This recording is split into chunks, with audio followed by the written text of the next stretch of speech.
माझे वडील माझा आधार. आई घराचे मांगल्य असते तर बाप घराचे अस्तित्व असतो. पण या अस्तित्वाला आपण कधी समजावून घेतो का हो? कित्येकाने बाप रेखाटला तो म्हणजे तापड, व्यसनी, मारझोड करणारा. समाजामध्ये 1 ते 2% बाप असे असतीलही, परंतु चांगल्या पित्यांच्या बद्दल काय? चांगल्या वडिलांच्या बद्दल काय? रोजच्या जेवणाची सोय करणारी आई सर्वांच्या लक्षात राहते, परंतु आयुष्याच्या शिदोरीची सोय करणारा बाप कोणाच्याच लक्षात राहत नाही. मित्रांनो, जिजामातेने शिवाजी महाराजांना घडविले असं अवश्य म्हणावं, परंतु शहाजी राजांची ओढाताणही लक्षात घ्यावी. यशोदेचे, देवकीचे कौतुक जरूर करावे, परंतु पुरातून आपल्या मुलाला डोक्यावरून घेऊन जाणारा पिता हा वासुदेवच होता. राम हा कौशल्याचा पुत्र जरूर असेल, परंतु पुत्रवियोगामध्ये तडफडून मरणारा पिता हा दशरथच होता.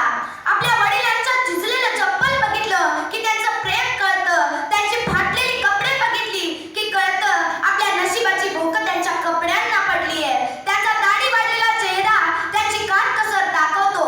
आपल्या मुलीला साडी घेतील, आपल्या मुलाला कपडे घेतील, परंतु आपण एक जुनी फाटकी पॅन्टच घालतील. एक मुलगा सलून मध्ये 50 रुपये खर्च करतो, त्याच घरातली मुलगी ब्युटी पार्लर मध्ये 100 रुपये खर्च करते, परंतु त्याच घरातला बाप आपल्या दाढीचा साबण संपलाय म्हणून कपड्याच्या साबणाने दाढी करतो. तो म्हणजे बाप असतो, तो म्हणजे बाप असतो. बाप आजारी पडल्यावरती लगेच दवाखान्यात जात नाही, कारण त्याला आजाराची मुळीच भीती वाटत नाही. तो दवाखान्यात जात नाही, कारण जर डॉक्टरांनी सांगितलं की एखादा महिना आराम करावा लागेल आणि जर आपणच आराम केला तर आपल्या मुलांच्या शिक्षणाचं आणि आपल्या मुलीच्या लग्नाचं कोण बघणार? आपल्या मुलीचं लग्न आणि आपल्या मुलाचं शिक्षण अपुरं पडेल. आपल्या मुलाला कोणत्याही परिस्थितीत डॉक्टर किंवा इंजिनिअरिंगला प्रवेश मिळवून द्यायचाच असतो. त्याला कोणतेही ओढाताण सहन करून पैसे पाठवायचेच असतात, असं म्हणणारा फक्त बापच असतो. ज्या घरामध्ये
माझ्या आल्या बडका कधी जीव जाईल याची खात्री नाही. देवा शपथ खरं सांगतो पोरा, आता पहिल्यासारखं काय होत नाही.